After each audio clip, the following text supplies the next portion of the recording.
பொண்ணு நினைச்சா என்ன வேணாலும் செஞ்சிட முடியும் அப்படின்னு நான் கேள்விதான் பட்டிருக்கேன். ஆனா இப்பதான் அதை ரியலா பாத்திருக்கேன். சோ இந்த கேஸ் பத்தி சொல்லணும்னா 2002ல இருந்து 2016க்குள்ள 6 கொலை பண்ணிருக்காங்க, அதுவும் ஃபேமிலிக்குள்ளேயே. இது எல்லாமே 2019ல தான் தெரிய வந்திருக்கு.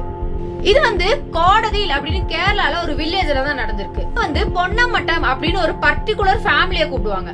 அந்த ஃபேமிலியை ஏன் அப்படி கூப்பிடுறாங்கன்னா அவங்க ஃபேமிலியில உள்ள எல்லாருமே வெல் எஜுகேட்டடா தான் இருப்பாங்க. சோ எல்லாருமே படிச்சிருப்பாங்க. ஒரு பிஜி யூஜி ஏதாவது நல்லா படிச்ச ஆளுங்களை மட்டும்தான் அந்த ஃபேமிலியில இருப்பாங்க. சோ அதனாலதான் அவங்களை அப்படி கூப்பிடுறாங்க. இந்த ஃபேமிலியில மெயின் ஹெட்டா இருக்கிறது தான் டாம் தாமஸ்.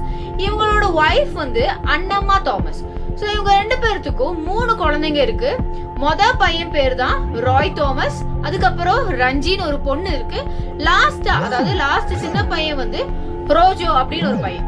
சோ இதுதான் அவங்க ஃபேமிலி. 3 பசங்க இருக்காங்க. சோ நல்ல ஃபேமிலி, எல்லாருமே படிச்சிருக்கவங்க. ரஞ்சியும் சின்ன வயசுல இருந்தே ரொம்ப துருன்னு இருக்கிற ஒரு பிள்ளைங்க. அதே மாதிரி இந்த ராய் தாமஸ் அப்படி இல்லை, எப்போ பார்த்தாலும் படிக்கணும், எப்படி வளரணும் அப்படின்னு யோசிச்சுட்டே இருக்கிற ஒரு பையன் தான் இந்த ராய் தாமஸ். சோ அதே மாதிரி கேரளால பத்தனந்திட்ட ஜில்லையில ஜோலி ஜோசப் அப்படின்னு ஒரு பெண்ணு பிறந்திருக்கு. அவங்க ஒரு மிடில் கிளாஸ் ஃபேமிலியில. சோ வளரும் போதே அவங்க ஃபேமிலியில உள்ள எல்லாரும் சொல்லி வளர்க்கறது என்னன்னா, நம்ம வீட்டுல கொஞ்சம் கஷ்டம் பார்த்து நடக்கணும் அப்படி இப்படின்னு சொல்லி அவங்களை கொஞ்சம் சப்ரஸா தான் வளர்த்திருக்காங்க. ஆனா அவங்களுக்குள்ள ஒரு மைண்ட் என்னன்னா, நம்ம பணக்காரி ஆகணும், எப்படியாவது நிறைய பைசா கிடைக்கணும், கல்யாணம் பண்ணி போற வீட்லயுமே எனக்கு நிறைய பைசா கிடைக்கணும், அப்படி இப்படி ரிச்சான வீட்டுல தான் நான் போகவே செய்வேன் அப்படின்னு ஒரு மைண்ட் செட்ல இருக்கிறவங்க தான் ஜோலி ஜோசப். மாதிரி ஜோலி ஜோசப்போட அப்பா ஒரு ஃபார்மர். சோ அதுக்கேற்ற மாதிரி இன்கமும் அவங்க வீட்டுல கொஞ்சம் தான் கிடைச்சிருக்கு. ஜோலி ஒரு நாள் அவங்க ஃபேமிலி கூட ஒரு பால் காட்சிக்கு போறாங்க. அங்க போகும்போது ராய பாக்குறாங்க. பார்த்தோன்னே இவங்க யாரு என்னமா அப்படின்னு சொல்லி உங்க பேரண்ட்ஸ் விசாரிக்கிறாங்க. உடனே உங்க பேரண்ட்ஸ் சொல்றாங்க, இவங்க ரொம்பவே பணக்காரங்க, நம்ம ஃபேமிலி தான், நமக்கு நல்லாவே தெரிஞ்சவங்க தான், உனக்கு கூட மாமா முறை வரும் அப்படின்னு சொல்லியிருக்காங்க. உடனே ஜோலிக்கு ஒரு ஐடியா, ரொம்பவே ஹாப்பி ஆயிட்டு இதுல இருந்து யாரையாவது ஒருத்தரை நான் கல்யாணம் பண்ணிக்கணும், கல்யாணம் பண்ணா அவங்களோட பைசா நகை நான் பணக்காரியா வாழலாம் அப்படி இப்படின்னு சொல்லி அப்பவே ஒரு ஐடியா போட்டுட்டான். போட்டோன்னா கொஞ்ச நாள் என்ன பண்றா, லவ் லெட்டர் எழுதி ராய்க்கும் கொடுத்துறான். ராய் இது வரைக்கும் அவங்களுக்கு ஃப்ரெண்ட்ஸ் இல்ல, சின்ன வயசுல இருந்தே கொஞ்சம் சப்ரஸ்டா இருந்ததுனால படிப்புனே சுத்திட்டு இருக்கும் போது திடீர்னு இப்படி ஒரு பொண்ணு ப்ரொபோஸ் பண்ணும்போது ரொம்பவே ஹாப்பி ஆகி உடனே அக்செப்டும் பண்ணிடுறாங்க. அதே மாதிரி ஒரு பக்கம் அவங்க லவ் வளர்ந்துட்டே இருக்கு. ஒரு நாள் இப்படி அவங்க அம்மா கேக்குறாங்க, யார் அந்த பொண்ணு, எதுக்கு நீ லவ் பண்ணிட்டு சுத்திட்டு இருக்க, யாரு, பேக்ரவுண்ட் எப்படி அப்படி எப்படின்னு கேக்குறாங்க. சோ உடனே ராய் சொல்றான், அம்மா ரொம்பவே நல்ல பொண்ணு, நம்ம வீட்டுக்கு கரெக்டா இருப்பா, பிஜி வர படிச்சிருக்காமா அப்படின்னு சொன்னோன்னா அண்ணம்மாவுக்கு ரொம்பவே ஹாப்பி ஆயிட்டு. ஏன்னா அவங்க ஃபேமிலியில உள்ள எல்லாருமே நல்லா வெல் செட்டில்டு, நல்லா படிச்சிருக்காங்க.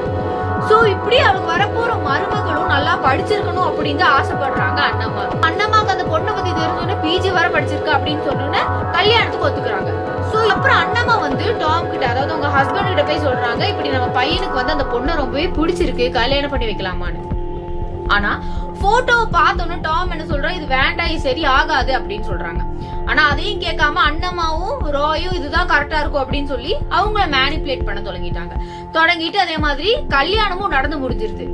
கரெக்டா 1997ல ஒரு சர்ச்சில் அவங்களுக்கு கல்யாணமும் நடக்குது. சர்ச்சில் உள்ள எல்லாருமே ஹாப்பியா இருக்காங்க, எல்லாருமே அந்த கல்யாணத்துல ரொம்பவே சந்தோஷமா இருக்காங்க, ஒரு ஆளை தவிர ராயோட அப்பா டாம். சோ ஏன் அவங்க கோவத்துல இருக்காங்கன்னா, அதுக்கு முன்னாடி வர அவங்க என்ன சொல்லிருக்காங்கன்னா, இந்த கல்யாணம் வேண்டாம், இதை நிறுத்திடு அப்படின்னு சொல்லி அண்ணம்மா கிட்டயும் ராய் கிட்டயும் சொல்லியிருக்காங்க. ஆனா அதெல்லாம் கேட்காம தான் இவங்க மீறி இந்த கல்யாணத்தையும் நடத்திருக்காங்க. சோ இருந்தாலும் அவங்க இந்த கல்யாணத்தை அட்டென்ட் பண்ணிருக்காங்க. ஆனா அவங்களுக்கு இஷ்டப்படாம பிளான் பண்ண மாதிரியே ஜோலிக்கு கல்யாணம் பண்ணியாச்சு, ஒரு ரிச் ஃபேமிலிக்குள்ள என்டர் ஆயாச்சு. வீட்டுக்கு வந்தோன்னு எல்லா வேலையும் பாக்குறான், அழுவுறது, பாத்திரம் விளக்குறது அப்படின்னு சொல்லி எல்லா வேலையும் பாக்குறான். அவங்க மாமியாரும் என்ன சொல்றாங்க, அதாவது அண்ணம்மா சொல்றாங்க, நீ வேலைக்கு போ, நீ இவ்வளவு படிச்சிருக்க, எதுக்கு இவ்வளவு வேஸ்ட் பண்ற, டக்குனு வேலைக்கு போ, சம்பாதிக்க தொடங்கு அப்படி இப்படின்னு சொல்லி என்கரேஜ் பண்றாங்க. ஆனா ஜோலிக்கு இது ரொம்ப பிடிக்கவே இல்லை. என்னடா இவங்க தூரு வேலைக்கு போன்னு சொல்லிட்டே இருக்காங்களே அப்படின்னு சொல்லி பிளான் பண்ணிட்டு இருக்கும் போதுதான் நம்ம பிரெக்னென்ட் ஆயிடலாம், பிரெக்னென்ட் ஆனா இதுக்கப்புறம் அண்ணம்மா நம்மள தொல்லை பண்ண மாட்டாங்க அப்படின்னு சொல்லி பிரெக்னென்ட் வராங்க. பிரெக்னென்ட் ஆகி 1 வருஷத்துக்கு அப்புறம் 1.5 வருஷத்துக்கு அப்புறம் குழந்தை பிறந்து ஒரு 6 மாசத்துக்கு அவங்க நல்லா டேக் கேர் எல்லாம் பண்ணி எல்லாமே முடிச்சு. இதுக்கப்புறம் திருப்பியும் அண்ணம்மா கேட்டிருக்காங்க, திருப்பியும் நீ வேலைக்கு போ, படிச்சுட்டு சும்மா இருக்காத, எதுக்கு இவ்வளவு படிச்ச, நீ இப்ப வேலைக்கு போக தானே படிச்ச அப்படின்னு சொல்லி திருப்பியும் ப்ரெஷர் பண்ண ஆரம்பிக்கிறாங்க. உடனே ஜோலிக்கு வந்து ஒரு ஐடியா வந்து, இதுக்கு மேல இவங்களை உயிரோட விட்டா நமக்கு தான் பிரச்சனை. ஏன்னா ஜோலி உண்மையாவே காலேஜ் போல, அவங்க பிஜியும் படிச்சது இல்ல, காலேஜே இதுவரை அவங்க படிச்சதே இல்ல, ஸ்கூல் வரதான் படிச்சிருக்காங்க. சோ இது வந்து அண்ணம்மாக்கு தெரிஞ்சிடக்கூடாது, இது வேற பிரஷர் பண்ணிக்கிட்டே இருக்காங்களே அப்படின்னு சொல்லி ஒரு மாஸ்டர் பிளான் போடுறாங்க. அதுதான் அவங்க பண்ண கொலை 2002. குழந்தைய கூட நான் பாத்துக்கிறேன், நீ வேலைக்கு போ அப்படின்னு சொல்லி அண்ணம்மா வந்து ஜோலி கிட்ட சொல்லும்போது ஜோலிக்கு அது பிடிக்கல. ஒரு நாள் காலையில எல்லாரும் சாப்பிட டேபிள்ல வந்து உட்கார்ந்துருக்காங்க. ஆனா அப்போ வர அண்ணம்மா வரல. என்னடா அப்படின்னு சொல்லி அண்ணம்மாவோட பொண்ணு ரஞ்சி வந்து அங்க ரூம்ல போய் செக் பண்ணும்போது வாய் தள்ளிட்டு அண்ணம்மா வந்து பெட்ல இழுத்துட்டு கிடக்கிறத பாக்குறான். சோ பார்த்தோன்னே இவளுக்கு வந்து ரொம்பவே டென்ஸ் ஆயிட்டு டக்குன்னு அவங்கள கூப்பிட்டு ஹாஸ்பிட்டல் போறாங்க. போறதுக்கு முன்னாடி அவங்க வந்து இறந்து போயிடுறாங்க. சோ ஃபேமிலிக்கு ஒரு டவுட்டுமே வரல, ஏன்னா அவங்களுக்கு வந்து கொஞ்சம் வயசாயிட்டு, சோ வயசாயி நார்மலா தான் இறந்து போயிருப்பாங்கன்னு நினைச்சு அதை அப்படியே விட்டுட்டாங்க. அதே மாதிரி அண்ணம்மா அவங்க ஹஸ்பண்ட் யாருக்குமே டவுட் வரக்கூடாது அப்படின்றதுக்காக ஜோலி வந்து அவங்க அம்மா அப்பா கூட அதிகமா பேச மாட்டாங்க. இவங்க அப்பா அம்மா வீட்டுக்கு வந்து இவங்க 2 பேரும் பேசி இவ வந்து காலேஜுக்கே போய் படிக்கல இதுவரை அப்படின்னு தெரிஞ்சிடக்கூடாதுன்னு சொல்லி அவங்க அப்பா அம்மாவை வீட்டுக்குள்ளேயே விட மாட்டாங்க. அண்ணம்மாவும் இறந்து போயிடுறாங்க.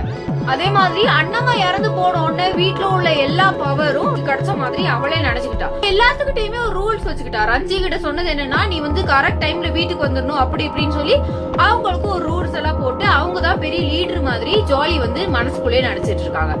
சோ இந்த மாதிரி ரஞ்சியை ஒரு நாள் கூப்பிட்டு உங்க அம்மா இந்த டைரியில உனக்கு என்னெல்லாம் கொடுக்கணும் அப்படின்னு சொல்லி எழுதி வச்சிருக்காங்க அப்படின்னு சொல்லி ஒரு டைரி எடுத்து காமிச்சிருக்காங்க. இன்னொரு விஷயம் ஜோலியை உறுத்திக்கிட்டு இருந்தது என்னன்னா, அண்ணம்மாக்கு வந்து அந்த வில்லேஜ்ல உள்ள எல்லாரும் ரொம்பவே ரெஸ்பெக்ட் கொடுத்தாங்க. அது ஏன் அவங்களுக்கு அந்த ரெஸ்பெக்ட் வந்துச்சு அப்படின்னு சொல்லி இவங்க யோசிக்கும் போதுதான், ஆமா அண்ணம்மா வந்து டீச்சரா இருந்தாங்க. சோ நம்மளும் அந்த பொசிஷனுக்கு போனா எல்லாரும் நம்மள மதிப்பாங்க அப்படின்னு சொல்லி டீச்சருக்கு அப்ளை பண்ணி டீச்சருக்கு போறதுக்கு ஒரு பிளான் வச்சிருந்தாங்க. சோ அதே மாதிரி இத போய் அவங்க மாமனாரான டாம் கிட்ட சொன்னோன்னு மாமனாருக்கும் ரொம்ப சந்தோஷம். அப்பாடா மருமக வந்து ஒரு வேலைக்கு போறா, இது வந்து இனி நம்மள வந்து கொஞ்சம் காப்பாத்து அப்படின்னு சொல்லி டாம்க்கும் அது வந்து ரொம்பவே ஹாப்பி ஆயிட்டு. மாதிரி இவ டீச்சர் ஆயிட்டா அப்படின்னு தெரிஞ்ச உடனே அங்க உள்ள ஆள்களும் இவளுக்கு வந்து ரொம்பவே ரெஸ்பெக்ட் கொடுத்துதான் பேச ஆரம்பிச்சாங்க. இதுக்கு இடையில வந்து ரஞ்சிக்கு மேரேஜ் ஆகி அவ அவங்க வீட்டுக்கு போயிட்டா. இதுக்கு ஃபுல்லுமே ஜோலியோட ஒரு ரூல் தான். ரூல் அவங்க போடுறதா எல்லாரும் கேட்கணும், அவங்கதான் எஜமானி அம்மா மாதிரி அவங்க வீட்டுல வந்து நடந்துட்டு இருந்தாங்க. அதே மாதிரி அந்த நேரத்துல வந்து ராய் வந்து ஒரு பிசினஸ் நடத்திட்டு இருந்தாங்க. அந்த பிசினஸ்லயுமே நல்ல ஒரு டர்ன் ஓவர் கிடைச்சிச்சு. சோ அவங்க ஃபேமிலி அதுக்கப்புறம் கொஞ்சம் பரவாயில்லாம ஹாப்பியா தான் மூவ் ஆயிட்டு இருந்துச்சு. பிசினஸ்ல இருந்து இன்கமும் வருது, இவளும் டீச்சிங்க்கு போயிட்டு இருந்தா. சோ அதே மாதிரி நார்மலா அவங்க ஃபேமிலி கொஞ்ச நாள் போச்சு. எது வரனா ஜோலி வந்து மேத்யூ கிட்ட பேசுற வர, மேத்யூ ஜோலியும் இடைக்கிடைக்கு கால்ல பேசுறத டாம் அதாவது மாமனார் வந்து கண்டுபிடிச்சிட்டாங்க. இவங்க பேசுறத கேட்ட உடனே மாமனாருக்கு வந்து கொஞ்சம் டவுட் ஆகி, இதை நீ பண்ணாத, இது வந்து தப்பாயிரும், யாருக்காவது தெரிஞ்சா நம்ம ஃபேமிலிக்கு அது வந்து ரொம்ப பெரிய கேவலமாயிரும், அதனால இதை வந்து தயவு செஞ்சு நிறுத்திடு, இனி இப்படி பண்ணிட்டு இருக்காத அப்படின்னு சொல்லி ஒரு வார்னிங் வந்து டாம் வந்து கொடுத்திருக்காங்க. இத கேட்ட உடனே ஜோலிக்கு வந்து ரொம்பவே கோவம் வந்துருச்சு. என்னடா இவன் வந்து நமக்கு அஃபேர் எல்லாம் கண்டுபிடிச்சிட்டு இருக்கா அப்படி இப்படின்னு சொல்லி கோவம் ஆரம்பிச்சிருச்சு. இவரை எப்படியாவது முடிக்கணும் அப்படின்னு சொல்லி ஜோலி வந்து ஒரு மாஸ்டர் பிளான் திருப்பி போட ஆரம்பிக்கிறாங்க. மாதிரி யோசிச்சுட்டு இருக்கும் போதுதான் இந்த டாம் வந்து ஒரு கேப்சூல், மஷ்ரூம் கேப்சூல் ஒரு கேப்சூல் எடுக்காங்க. அதனால காலையில டெய்லியும் இந்த கேப்சூல் எடுக்கும் போது இவ ஜோலி வந்து கொடுப்பா. சோ இதே மாதிரி இன்னைக்கு காலையிலயும் கொடுக்கும் போது அந்த கேப்சூலுக்கு பிரகாரம் இவ வேற ஒரு மருந்தை மாத்தி கொடுத்துட்டா. அதை கொடுத்து அதை சாப்பிட்டு நம்ம டாம் வந்து அதே இடத்துல இறந்தும் போறாங்க. சோ இதுக்கப்புறமும் இதையும் அட்டாப்சி பண்ணாமே விட்டுட்டாங்க. ஏன்னா இது வந்து நேச்சுரல் டெத் மாதிரி தான் இருந்துச்சு. டாம் வந்து 2008 தான் இறக்குறாங்க, அண்ணம்மா வந்து 2002 இறக்குறாங்க. அதாவது சுத்தி உள்ள யாருக்குமே டவுட் வரல. சோ இது வந்து நேச்சுரலாவே அவங்களுக்கு வந்து ஏஜ் ஆனதுனாலதான் இறந்து போயிருக்காங்க அப்படின்னு நினைச்சிருக்காங்க. மெயினா உள்ள 2 பேர் இறந்துட்டாங்க, அவங்க மாமனாரும் மாமியாரும், அதாவது அண்ணம்மாவும் டாமும் இறந்து போயிட்டாங்க. சோ இதுக்கப்புறம் ஃபுல்லாவே அவங்க ரூல் தான், ஜோலியோட ரூல் தான். சோ இதுக்கப்புறம் அடுத்து என்ன பிளான் பண்ணலாம் அப்படின்னு யோசிச்சு ஒரு ஃபேக் டாக்குமெண்ட் கிரியேட் பண்றான். அதாவது இந்த ஃபேக் டாக்குமெண்ட்ல இந்த ஒரு சொத்து எல்லாமே ஜோலிக்கும் டாம்க்கும் மட்டும் தான், பாக்கி உள்ள 2 பிள்ளைங்களுக்கு ஒண்ணுமே இல்ல அப்படின்னு சொல்லி ஒரு ஃபேக்கான டாக்குமெண்ட் கிரியேட் பண்றான். அந்த ஃபேக்கான டாக்குமெண்ட்ல டாமோட சைனையும் போடுறான்.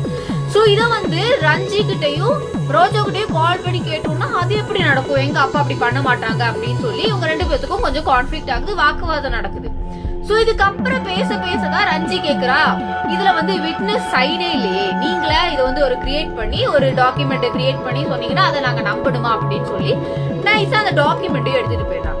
இதை தெரிஞ்சோன்னா ஜோலிக்கு ரொம்ப கோவம் வந்துட்டு, என்னடா இவ்ளோ பெர்ஃபெக்ட்டா பிளான் பண்ணமே, ஆனா இதை மறந்துட்டோமே அப்படின்னு சொல்லி ரொம்பவே கோவப்படுறான். இந்த வீடியோ அவளுக்கு வந்து அவ கையில கொண்டு வரணும் அப்படின்னு சொல்லி அப்பத்துல இருந்தே ஒரு ஆசை.